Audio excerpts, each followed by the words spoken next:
Les gens pensent qu'un jour, ils comprendront tout. Mais ce moment n'arrive jamais, parce qu'ils ne posent jamais les bonnes questions. Et c'est pour ça qu'ils restent bloqués. Et c'est là que se trouve l'erreur. Partie 1.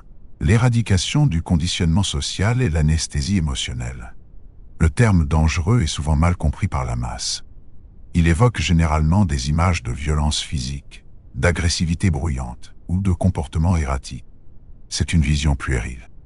Dans le monde moderne, la véritable dangerosité n'a rien à voir avec la force brute. Devenir mentalement dangereux signifie devenir psychologiquement impénétrable, immunisé contre les manipulations externes et totalement détaché des chaînes du conditionnement social. C'est atteindre un état où vos émotions ne peuvent plus être utilisées comme des leviers pour vous contrôler, où votre esprit devient une forteresse que ni la peur, ni la flatterie, ni la pression collective ne peuvent ébranler. Dès votre plus jeune âge, la société a minutieusement architecturé votre psyché pour que vous soyez prévisible. Le système éducatif, les médias, la culture de consommation, toutes ces entités collaborent pour forger un individu docile, avide d'approbation et terrorisé par le rejet. La matrice sociétale a besoin que vous soyez émotionnellement volatile. Elle a besoin que vous soyez indigné par les nouvelles, effrayé par l'avenir et perpétuellement insatisfait de votre condition afin de vous vendre des solutions préfabriquées. Le système prospère sur votre réactivité. Un homme prévisible est un homme infiniment profitable pour ceux qui tirent les ficelles de l'économie et de l'attention. Pour rompre ce cycle, la première étape est de subir une véritable anesthésie émotionnelle face aux attentes d'autrui. Vous devez tuer en vous ce besoin viscéral et pathologique d'être validé par le groupe. La recherche d'approbation est une taxe psychologique que les forts refusent de payer et que les faibles paient toute leur vie. Lorsque vous cessez de vous soucier de la façon dont vous êtes perçu par des gens que vous ne respectez même pas, vous récupérez une quantité massive de bandes passantes mentales. Cette énergie, autrefois gaspillée dans l'angoisse sociale, peut alors être redirigée vers la construction de votre propre empire intellectuel et financier. Cela implique de développer ce que la psychologie analytique pourrait appeler l'observateur sombre. Il s'agit d'une partie de votre conscience qui se détache de votre ego et observe vos propres réactions en temps réel, avec la froideur d'un scientifique examinant un rat de laboratoire. Lorsqu'une situation provoque en vous de la colère, de la jalousie ou de l'anxiété, l'observateur sombre intervient avant que vous n'agissiez. Il analyse l'émotion, identifie son origine souvent triviale et annule la réponse impulsive. Vous cessez d'être une marionnette dont les fils sont tirés par les circonstances, pour devenir le marionnettiste de votre propre théâtre intérieur. L'empathie, telle qu'elle est vendue par la société moderne, est souvent un piège redoutable. On vous apprend à absorber la souffrance et les drames des autres, à vous fondre dans une soupe émotionnelle collective qui draine votre énergie vitale. L'esprit dangereux redéfinit l'empathie non pas comme une obligation de ressentir ce que l'autre ressent, mais comme un outil tactique de compréhension. Vous comprenez les motivations, les peurs et les faiblesses de vos interlocuteurs avec une clarté chirurgicale. Mais vous refusez de vous laisser contaminer par leur instabilité. Vous restez sur la rive, observant ceux qui se noient dans leur propre drame, sans jamais vous jeter à l'eau de peur de couler avec eux. Parallèlement, il est impératif de neutraliser les mécanismes d'attention à court terme. Le monde moderne est une machine conçue pour saturer vos récepteurs de dopamine avec des distractions bon marché. Et les réseaux sociaux, le divertissement continu, les polémiques futiles. Tout est fait pour maintenir votre esprit dans un état de brouillard perpétuel. L'homme dangereux traite son attention comme un territoire souverain et inviolable. Il comprend que la capacité à se concentrer profondément sur des périodes prolongées est la compétence la plus rare et la plus précieuse du XXIe siècle. Chaque fois que vous cédez à une distraction facile, vous capitulez. Cette maîtrise absolue de votre attention vous permet de voir la réalité sans les filtres de l'illusion collective. Vous commencez à percevoir les hiérarchies invisibles, les véritables flux de pouvoir et d'argent, et les motivations cachées derrière les beaux discours. La masse vit dans un monde d'intentions déclarées. L'esprit dangereux vit dans le monde des conséquences et des actions. Il n'écoute pas ce que les gens disent. Il observe méticuleusement ce qu'ils font et, plus important encore, ce qu'ils ont à gagner. C'est une transition douloureuse, car elle exige d'abandonner l'innocence et la naïveté. En fin de compte, l'éradication du conditionnement social fait de vous un étranger dans votre propre monde, mais un étranger redoutablement puissant. Vous n'êtes plus contraint par les règles invisibles qui paralysent 99% de la population. Vous pouvez agir avec une asymétrie totale. Vous comprenez parfaitement la psychologie de la masse, mais la masse est incapable de comprendre la vôtre. Cette opacité, combinée à une maîtrise émotionnelle totale, crée une aura d'invulnérabilité. Vous devenez un individu qui ne peut être ni acheté par la flatterie, ni brisé par la critique, opérant avec une précision glaçante dans un monde dominé par le chaos émotionnel. Partie 2. La froideur algorithmique face à la psychologie de l'argent. L'argent est la religion non avouée du monde moderne. Et pourtant, la majorité de la population entretient avec lui une relation fondamentalement pathologique et mystique. Pour la masse, l'argent est perçu à travers un prisme déformé par l'émotion. Devenir dangereux mentalement exige de détruire cette perception romantique et toxique. Vous devez commencer à voir l'argent non pas comme du papier, des chiffres sur un écran ou une mesure de votre valeur personnelle, mais comme de l'énergie stockée, un outil d'ingénierie sociale et un levier psychologique absolu. Le système socio-économique actuel est une matrice conçue pour capturer la richesse de la classe moyenne et l'aspirer vers le sommet, en utilisant l'anxiété de statut comme principal moteur pensée. Les gens s'endettent pour acheter des symboles de richesse afin d'impressionner des individus qu'ils méprisent secrètement. C'est l'esclavage moderne, paré de luxe et financé à crédit. L'esprit dangereux observe cette parade pathétique avec un mépris silencieux. Il comprend que la richesse performative est le cri de détresse de l'ego, tandis que la véritable richesse, celle qui confère la liberté et le pouvoir, est silencieuse, invisible et structurellement inébranlable. Pour maîtriser le jeu financier, vous devez adopter une froideur algorithmique, temporelle. L'amateur achète sous le coup de l'euphorie et vend sous l'emprise de la panique pointille. L'homme dangereux opère selon des règles strictes, des probabilités mathématiques et une gestion des risques asymétriques. Il ne cherche pas à deviner l'avenir. Il construit des systèmes qui sont antifragiles, des structures qui bénéficient du chaos et de la volatilité. Lorsque les marchés s'effondrent et que la masse cède à l'hystérie collective, l'esprit algorithmique voit des opportunités de transfert massif de richesses pampussoines.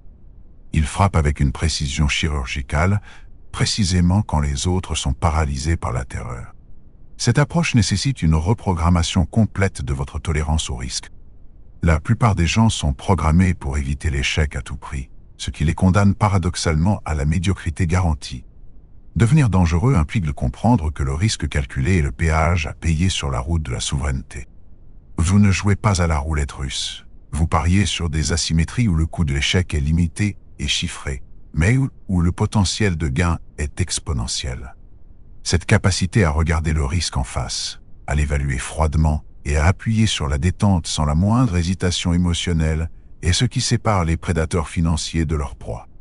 L'inflation, la dévaluation de la monnaie et l'ingénierie financière des banques centrales ne sont pas des concepts théoriques, ce sont les instruments d'un appauvrissement délibéré des ignorants.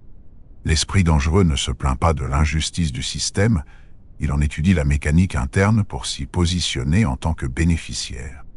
Il convertit la monnaie fiduciaire, destinée à perdre sa valeur, en actifs tangibles, en compétences rares et en propriétés intellectuelles. Il utilise l'inflation, qui détruit les épargnants, pour liquider la valeur réelle de ses propres dettes stratégiques. Il navigue dans la réalité économique telle qu'elle est, et non telle qu'elle devrait être dans un monde moralement idéalisé. La négociation devient alors une arme d'une puissance redoutable. Dans toute transaction, qu'elle soit commerciale, salariale ou même relationnelle, le pouvoir appartient toujours et invariablement à celui qui a besoin le moins de l'accord. L'homme dangereux entre dans chaque négociation avec la capacité psychologique de se lever et de quitter la table sans le moindre regret. Cette volonté inébranlable de s'éloigner n'est pas une feinte. Elle est ancrée dans une abondance réelle ou fabriquée par l'esprit. L'interlocuteur ressent cette absence de désespoir, cette froideur polie mais inflexible, et se retrouve psychologiquement désarmé, forcé de concéder sur vos termes. La finalité de cette maîtrise financière n'est pas l'accumulation stupide de zéros sur un compte bancaire pour satisfaire l'ego. Le but ultime de la création de richesse pour un esprit dangereux est l'achat de la souveraineté totale. C'est la capacité de dire non à n'importe qui, n'importe quand. L'argent est transformé en un bouclier impénétrable contre les aléas de l'existence et la tyrannie des employeurs, du gouvernement ou des circonstances. C'est l'arme qui finance votre autonomie, qui protège votre temps et qui vous permet de dicter les règles de votre propre réalité, loin de la servitude involontaire dans laquelle croupit le reste de l'humanité. En maîtrisant la psychologie de l'argent et en adoptant cette froideur algorithmique, vous devenez intouchable. Les crises économiques qui anéantissent les illusions de la masse deviennent pour vous des terrains de jeu. Vous opérez au-dessus de la ligne de flottaison de l'anxiété financière. Cette certitude absolue en votre capacité à générer, protéger et multiplier le capital, indépendamment des conditions externes, cimente votre dangerosité mentale. Vous devenez un acteur économique qui ne peut être contraint, manipulé ou affamé par le système. Un individu qui a décodé la matrice et qui s'en sert pour bâtir sa propre forteresse. Partie 3. L'anatomie de l'auto-sabotage et la discipline impitoyable. La vérité la plus sombre et la plus difficile à accepter est que votre pire ennemi ne se trouve pas à l'extérieur.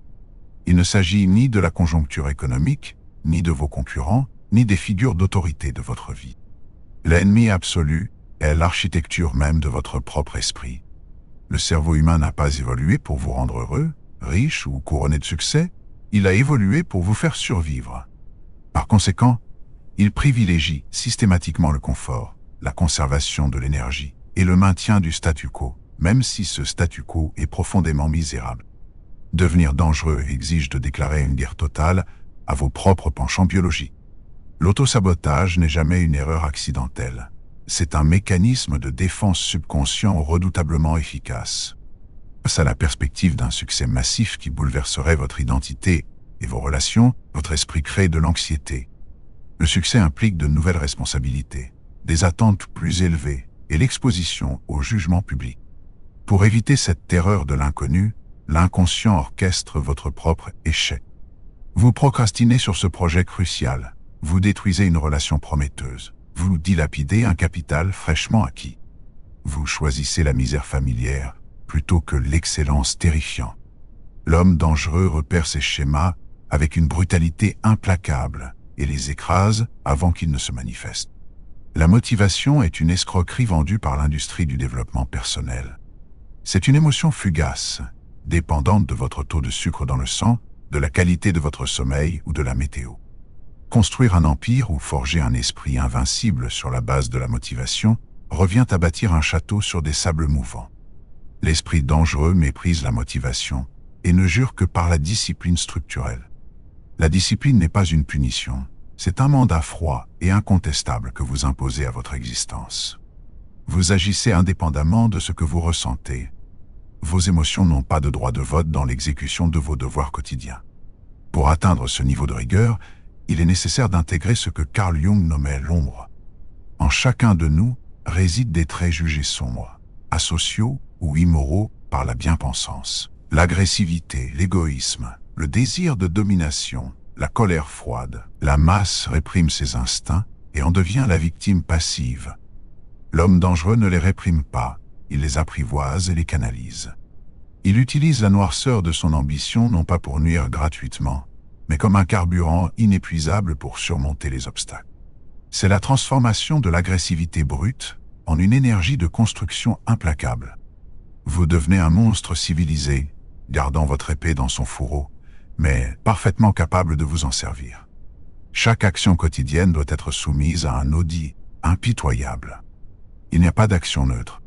Chaque décision que vous prenez, chaque habitude que vous tolérez, est un vote pour le type de personne que vous êtes en train de devenir. Le divertissement excessif, l'alimentation toxique, les conversations oiseuses, ce ne sont pas des péchés mignons, ce sont des fuites dans le vaisseau de votre potentiel. L'homme dangereux opère une purge radicale de son environnement. Il élimine la médiocrité avec l'intransigeance d'un tir en poing. S'il y a une faiblesse identifiée, elle est attaquée de front, décortiquée et remplacée par un protocole d'acier. L'éradication des excuses est fondamentale dans ce processus. L'excuse est le vocabulaire exclusif des vaincus et des lâches. Peu importe la validité objective de votre justification. Que vous ayez été trahi, que le marché se soit effondré, que vous soyez malade. L'esprit dangereux refuse de céder le contrôle de son narratif aux circonstances externes. Il assume une responsabilité absolue, presque psychotique, pour tout ce qui lui arrive. En refusant de se percevoir comme une victime, même lorsque c'est factuellement le cas, il conserve l'entièreté de son pouvoir d'action. La douleur de l'échec est internalisée et transmutée en une rage froide d'amélioration. L'intégration de la souffrance physique et mentale volontaire est l'ultime forge de cette discipline. L'entraînement physique brutal, le jeûne, l'ascétisme périodique, ce ne sont pas de simples pratiques de santé. Ce sont des rituels de domination de l'esprit sur la matière corporelle.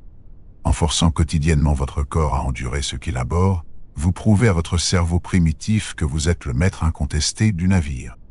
Cette souffrance délibérée crée une armure psychologique si épaisse que les petites adversités de la vie quotidienne, un revers financier, une critique acerbe, une rupture, rebondissent sur vous sans même érafler la surface de votre sérénité.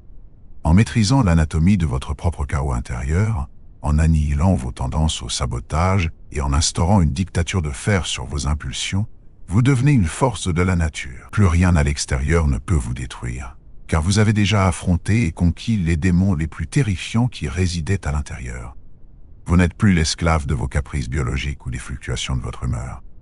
Vous devenez une entité d'exécution pure, capable de maintenir un effort titanesque dans l'obscurité totale pendant des années, jusqu'à ce que votre vision se matérialise de force dans la réalité. C'est l'essence même du pouvoir mental brut. Partie 4. Le pouvoir du silence, de l'isolement et de l'imprévisibilité. Nous vivons dans l'ère de l'exhibitionnisme numérique et de la diarrhée verbale pointant. La masse ressent un besoin maladif de documenter chaque aspect de son existence, d'exprimer son opinion sur des sujets qu'elle ne maîtrise pas et d'annoncer ses projets avant même d'avoir posé la première pierre. Dans ce vacarme assourdissant, le silence devient le luxe ultime et l'arme la plus terrifiante à votre disposition.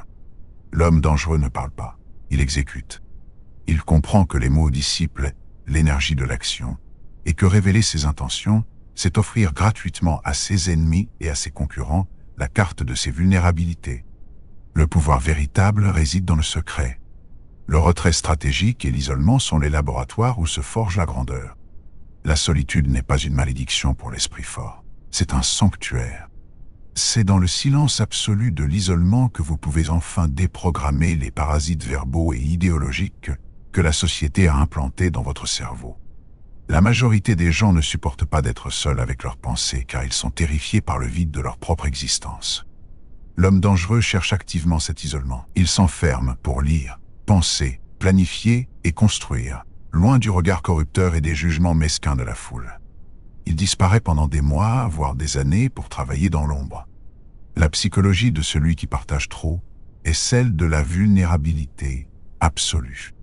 En racontant vos succès, vous éveillez la jalousie destructrice et le parasitisme. En étalant vos échecs, vous invitez le mépris et la pitié.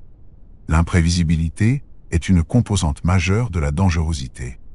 Si les gens ne savent pas ce que vous pensez, où vous allez, ni combien d'argent vous possédez réellement, ils ne peuvent pas anticiper vos mouvements. Ils sont obligés de combler les trous avec leur propre imagination, projetant souvent leur propre peur sur votre silence. Vous devenez une énigme, et la nature humaine craint et respecte profondément ce qu'elle ne parvient pas à déchiffrer. Dans ce processus, il est vital de procéder à l'élimination systématique des relations parasitaires. La plupart des cercles sociaux sont fondés sur la complaisance mutuelle et la célébration de la médiocrité. Vos soi-disant amis tolèrent votre présence tant que vous ne menacez pas leur ego par une réussite trop insolente. Dès que vous commencez à vous élever, ils utiliseront l'ironie, le scepticisme et la culpabilisation pour vous ramener dans l'enclos. L'homme dangereux coupe ses liens sans aucune émotion. Il n'y a pas de place pour la nostalgie lorsque votre avenir et votre liberté financière sont en jeu. Vous protégez votre périmètre avec la férocité d'un chef de guerre. L'ambiguïté stratégique devient alors votre mode opératoire dans toutes les interactions sociales. Lorsque vous êtes obligé de naviguer en société, vous portez un masque de cordialité parfaite. Vous êtes poli, souriant et d'une amabilité impeccable, mais derrière les yeux, la machine analytique tourne à plein régime. Vous laissez les autres parler d'eux-mêmes, ce qu'ils adorent faire, récoltant ainsi une quantité phénoménale d'informations sur leurs faiblesses, leur vanité et leurs désirs, tout en ne révélant absolument rien sur les vôtres. Vous créez une asymétrie d'informations massive. Vous savez tout sur eux, et ils ne savent rien de vous, si ce n'est l'illusion superficielle que vous avez choisi de leur projeter. La maîtrise de l'ego est le pilier central de ce comportement ponctuel. L'ego primitif veut crier au monde entier à quel point il est intelligent, riche ou astucieux. L'ego primitif veut avoir raison lors d'un débat inutile, lors d'un dîner mondain. L'esprit dangereux a assassiné cet ego infantile. Il se fiche éperdument qu'on le prenne pour un idiot s'il peut en tirer un avantage tactique. Il préfère largement être sous-estimé, car la sous-estimation est le camouflage parfait. Pendant que vos adversaires se pavanent et vous ignorent, vous placez vos pions avec une minutie maniaque, sans jamais éveiller la moindre suspicion. Et lorsque le moment de frapper arrive, l'action est si foudroyante, si bien préparée et si inattendue que toute résistance devient futile. C'est la beauté macabre du silence et de la préparation dans l'ombre. Vous ne débattez pas, vous ne menacez jamais, vous ne donnez aucun avertissement préalable. Le mouvement s'exécute dans une violence silencieuse, qu'il s'agisse d'une prise de contrôle financière, de l'abandon d'un partenariat toxique ou du lancement d'un empire. L'entourage et les adversaires sont laissés dans un état de sidération totale, paralysés par l'incapacité de comprendre d'où est venue la frappe. C'est à cet instant précis que vous cessez d'être une menace théorique pour devenir un fait accompli, imposant le respect par la pure force de vos résultats invisibles. Partie 5. La souveraineté totale et l'ascension vers le statut d'apex prédateur. La convergence de l'anesthésie émotionnelle, de la maîtrise glaciale de la psychologie financière, de la discipline tyrannique et du pouvoir du silence mène à un état ultime, la souveraineté totale. Ce concept dépasse de loin la simple réussite matérielle. Être souverain, c'est exister en tant que nation indépendante au sein même de votre propre esprit. C'est refuser catégoriquement d'être le rouage d'une machine construite par d'autres pour servir leurs intérêts. Le paysage socio-économique moderne est une jungle de béton, d'algorithmes et de dettes. Dans ce biotope impitoyable, vous êtes soit l'architecte de votre destin, soit la matière première utilisée par les architectes. L'homme dangereux refuse d'être du matériel de construction. L'ascension vers le statut d'apex prédateur dans le monde des affaires et de la vie ne se fait pas par la cruauté pathologique, mais par une compétence si absolue qu'elle en devient terrifiante. Le prédateur apex ne ressent pas le besoin d'intimider. Il n'a pas besoin de prouver sa valeur par des conflits puérils. Sa seule présence sur le marché redéfinit les règles du jeu. Il ne concourt plus avec la masse. Il rend la concurrence totalement obsolète en créant sa propre catégorie.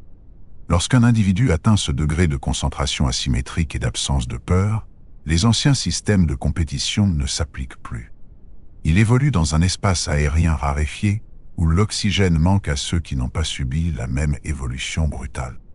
Pour maintenir cette position au sommet, il faut transcender la moralité du troupeau. La morale commune est souvent un outil de nivellement par le bas, conçu pour empêcher les éléments exceptionnels de perturber la médiocrité confortable du groupe. L'homme dangereux possède son propre code d'honneur, un code d'acier, mais il est dicté de l'intérieur, jamais imposé par le consensus extérieur. Il comprend que les lois de la réussite sont amorales. Le marché ne se soucie pas de savoir si vous êtes une bonne personne, il récompense exclusivement la capacité à résoudre des problèmes complexes et à maîtriser des systèmes à grande échelle. Cette lucidité métaphysique vous immunise contre la culpabilité que la société essaie de vous inoculer pour votre succès. L'évolution de l'esprit dangereux est perpétuelle. Ce n'est pas une destination où l'on s'arrête pour se reposer sur ses lauriers. Le monde mute à une vitesse vertigineuse. Les technologies de rupture, l'intelligence artificielle, les bouleversements géopolitiques rebattent constamment les cartes du pouvoir et de l'argent. L'apex prédateur ne s'accroche jamais romantiquement au passé pour un passé. Si un modèle commercial meurt, il l'enterre sans verser une larme. Il apprend, s'adapte, anticipe la prochaine dislocation systémique et s'y positionne avant même que la masse ne comprenne qu'un changement a eu lieu. Cette agilité intellectuelle, couplée à un détachement émotionnel absolu face aux anciennes méthodes, garantit sa survie et son expansion dans n'importe quel cycle économique. Au fondement de cette psychologie redoutable se trouve l'acceptation de l'abîme. La réalisation profonde et presque nihiliste que sur le plan cosmique, rien de tout cela n'a d'importance inhérente. Vous allez mourir. Tous ceux que vous connaissez vont mourir, et votre nom sera finalement oublié. Loin d'être déprimante, cette vérité est la libération ultime.